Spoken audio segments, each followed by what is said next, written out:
Imaginen un crimen, no un crimen de sangre, sino un crimen contra la memoria.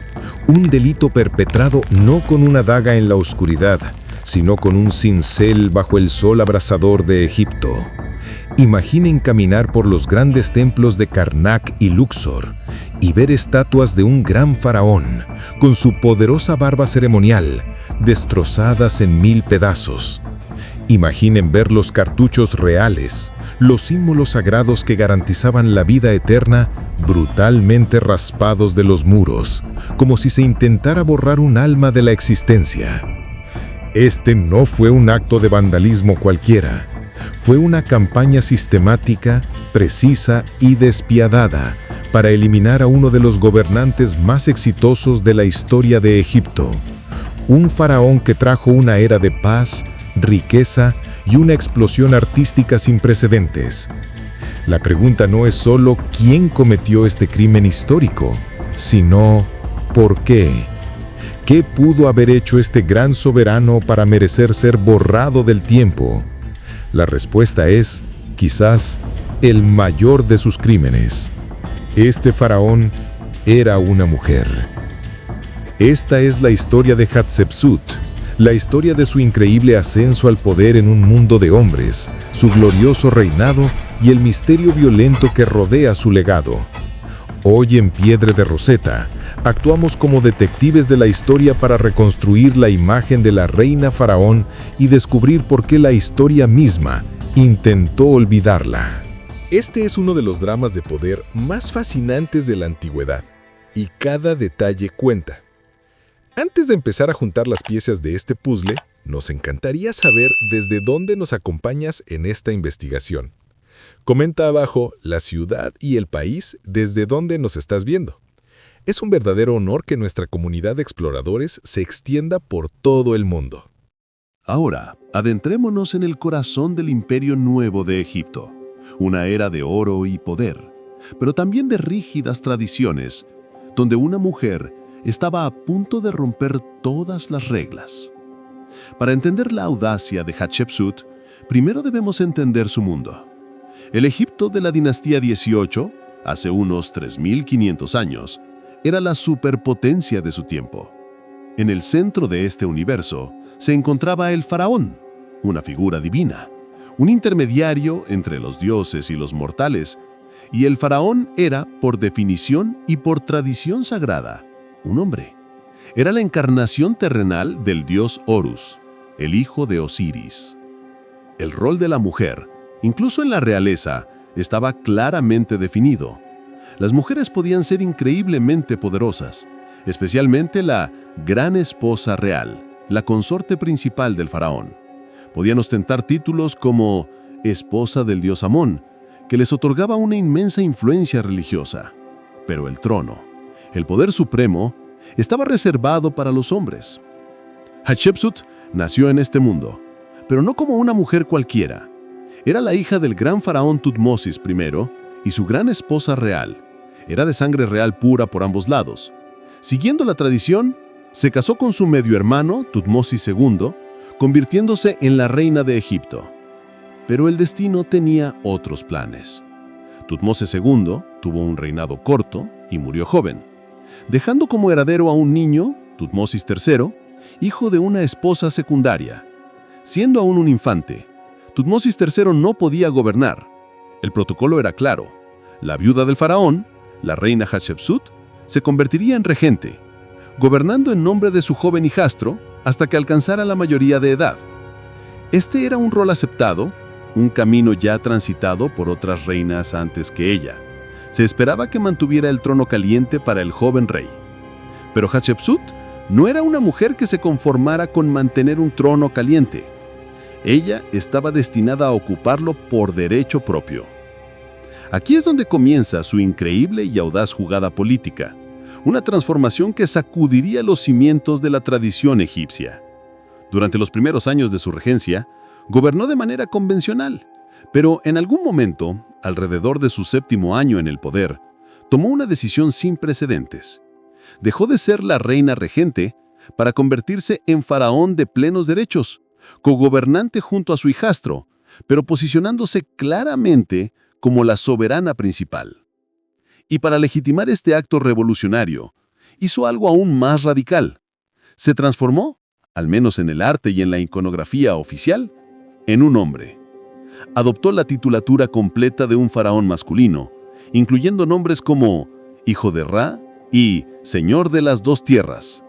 En los relieves y estatuas, comenzó a ser representada con el cuerpo de un hombre, vistiendo el faldillín real y, lo más importante, luciendo la barba postiza ceremonial, el símbolo inequívoco del poder faraónico. Para justificar esta anomalía, Hatshepsut puso en marcha una brillante campaña de propaganda. Ordenó que se inscribiera en los muros de su templo la historia de su nacimiento divino. Según este relato, el gran dios Amón-Ra deseaba engendrar un heredero para gobernar Egipto.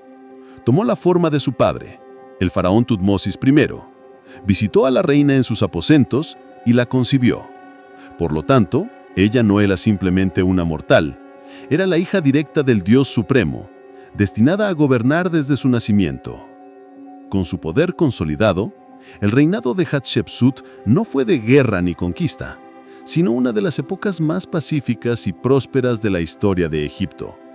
Su mayor alcance fue restablecer las rutas comerciales, culminando en una legendaria expedición a la exótica y lejana tierra de Punt, probablemente la actual Eritrea o Somalia. Los relieves de su templo en Deir el-Bahari narran este viaje con un detalle asombroso.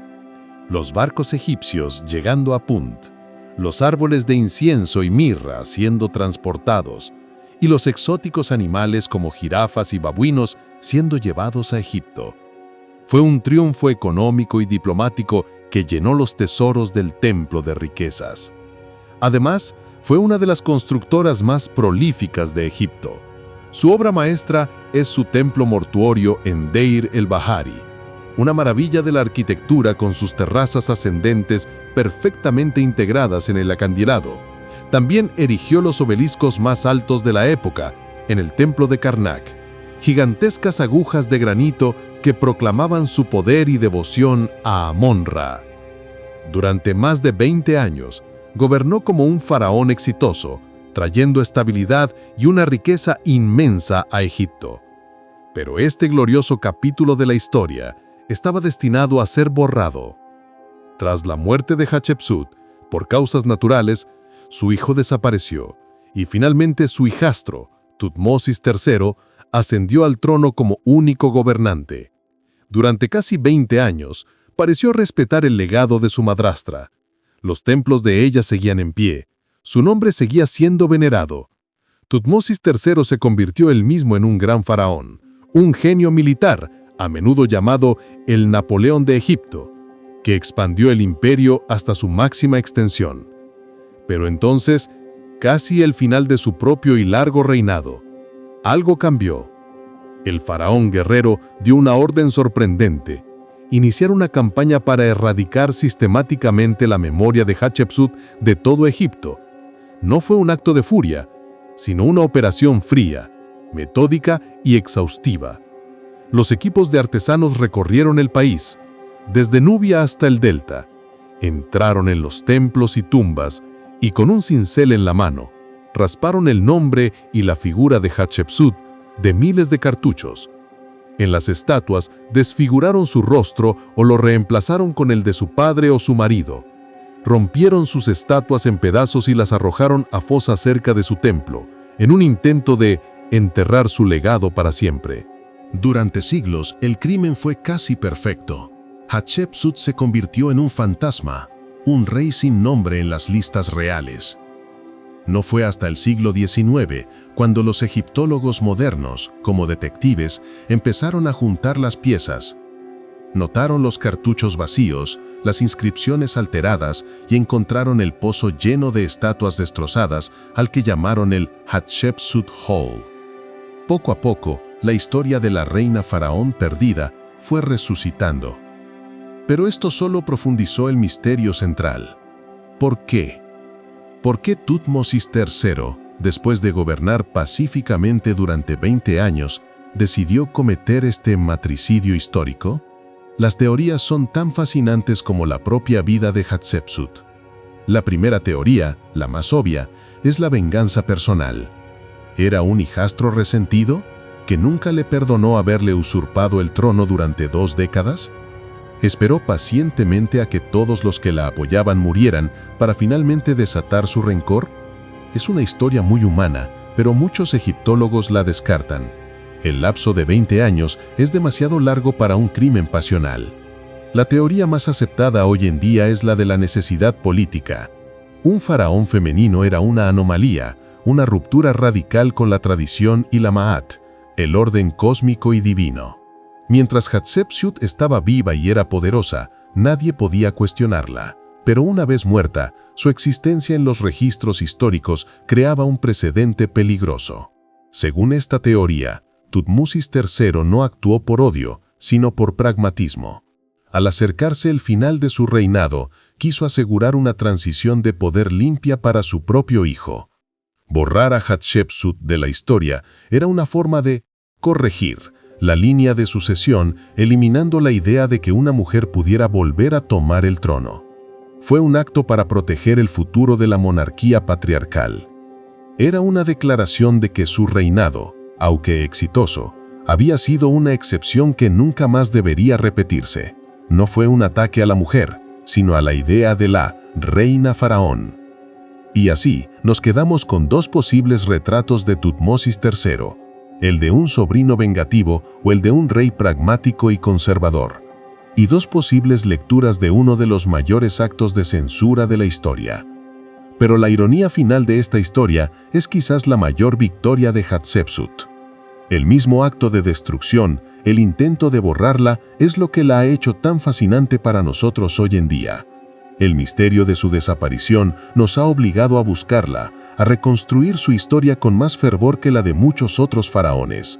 Sus estatuas fueron restauradas, su nombre fue reinscrito en los libros de historia, y su magnífico templo en Deir el-Bahari sigue siendo uno de los monumentos más visitados de todo Egipto. A pesar de los martillos y los cinceles, su legado demostró ser inquebrantable. La reina que la historia intentó olvidar es ahora una de las figuras que mejor recordamos, pero la pregunta sobre la verdadera motivación de su sucesor permanece abierta al debate, un eco en los pasillos vacíos de sus templos. ¿Qué crees tú que motivó realmente a Tutmosis III a intentar borrar a una de las faraonas más grandes de la historia? ¿Fue una fría y calculada maniobra política para proteger la tradición, o la venganza tardía de un hombre que esperó décadas para reclamar lo que consideraba suyo? Deja tu teoría en los comentarios. Queremos saber tu opinión sobre este drama familiar y político. Si la increíble historia de poder, ambición y supervivencia de Hatshepsut te ha fascinado, demuestra tu apoyo con un like y suscríbete a Piedra de Roseta. Activa las notificaciones, porque los dramas del pasado tienen aún muchos secretos que revelar, y nuestra misión es descubrirlos todos.